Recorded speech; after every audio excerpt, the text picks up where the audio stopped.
ಬುಲೆಟಿನ್ಗೆ ಸ್ವಾಗತ. ನಾನು ಪವಿತ್ರ ಗೌಡ. ಇವತ್ತಿನ ಪ್ರಮುಖ ಸುದ್ದಿಗಳನ್ನ ಒಂದೊಂದಾಗಿ ನೋಡ್ತಾ ಹೋಗೋಣ.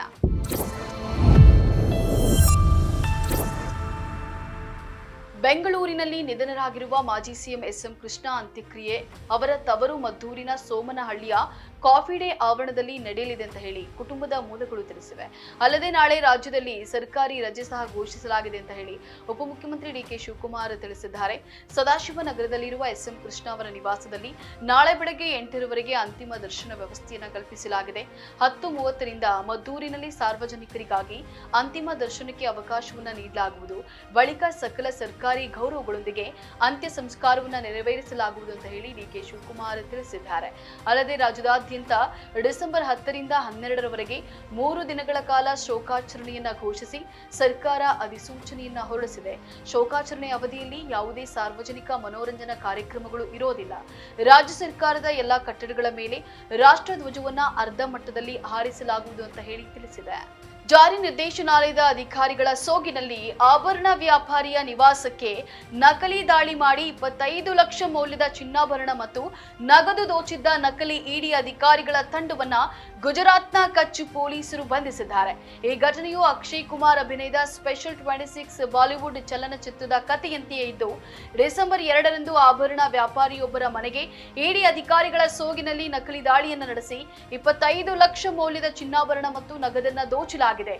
ಘಟನೆಗೆ ಸಂಬಂಧಿಸಿ 12 ಆರೋಪಿಗಳ ತಂಡವನ್ನ ಕಚ್ ಪೊಲೀಸರು ಬಂಧಿಸಿದ್ದಾರೆ.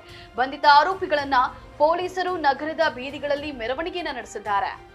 ತೆಲಂಗಾಣ ಮುಖ್ಯಮಂತ್ರಿ ರೇವಂತ್ ರೆಡ್ಡಿ ತೆಲಂಗಾಣ ತಾಯಿ ಪ್ರತಿಮೆ ಅನಾವರಣ ಮಾಡಿದ್ದಾರೆ. ಈ ಅಧಿಕೃತ ಪ್ರತಿಮೆಯ ಚಿತ್ರವನ್ನ ಬದಲಾಯಿಸಲು ಯತ್ನಿಸಿದ್ರೆ ಅಥವಾ ಭಾಷಣಗಳ ಮೂಲಕ ಇಲ್ಲವೇ ಸಾಮಾಜಿಕ ಜಾಲತಾಣಗಳಲ್ಲಿ ಅವಮಾನಗೊಳಿಸುವ ಪ್ರಯತ್ನ ಮಾಡಿದ್ರೆ ಕಾನೂನು ಕ್ರಮ ಎದುರಿಸಬೇಕಾಗ್ತದೆ ಅಂತ ಹೇಳಿ ಅವರು ಎಚ್ಚರಿಕೆಯನ್ನು ನೀಡಿದ್ದಾರೆ.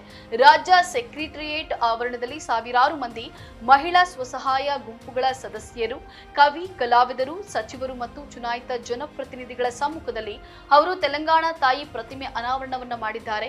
ಈ ಪ್ರತಿಮೆ ತೆಲಂಗಾಣ ಜನತೆಗೆ ಆತ್ಮಗೌರವ ಮತ್ತು ಅಸ್ತಿತ್ವದ ಸಂಕೇತ ಅಂತ ಹೇಳಿ ಮುಖ್ಯ ಕಾರ್ಯದರ್ಶಿ ಶಾಂತಿಕುಮಾರಿ ತಿಳಿಸಿದ್ದಾರೆ.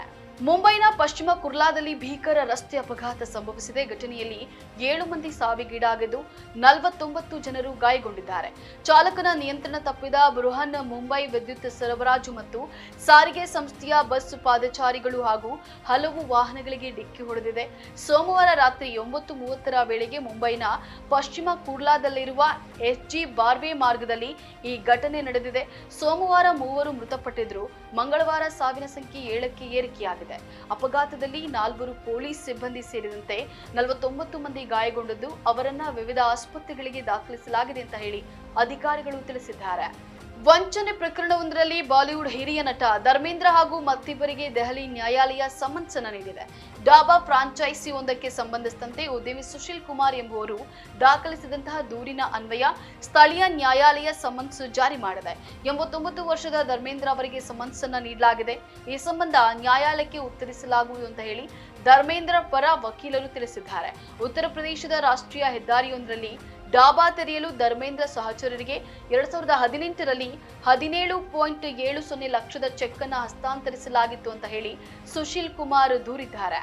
ಇವೆಷ್ಟು ಇವತ್ತಿನ ನ್ಯೂಸ್ ಅಪ್ಡೇಟ್ಸ್. ಮತ್ತಷ್ಟು ಅಪ್ಡೇಟ್ಸ್ಗಾಗಿ ನೋಡ್ತಾ ಇರಿ ತ್ರಿವರ್ಣ ನ್ಯೂಸ್. ನಮಸ್ಕಾರ.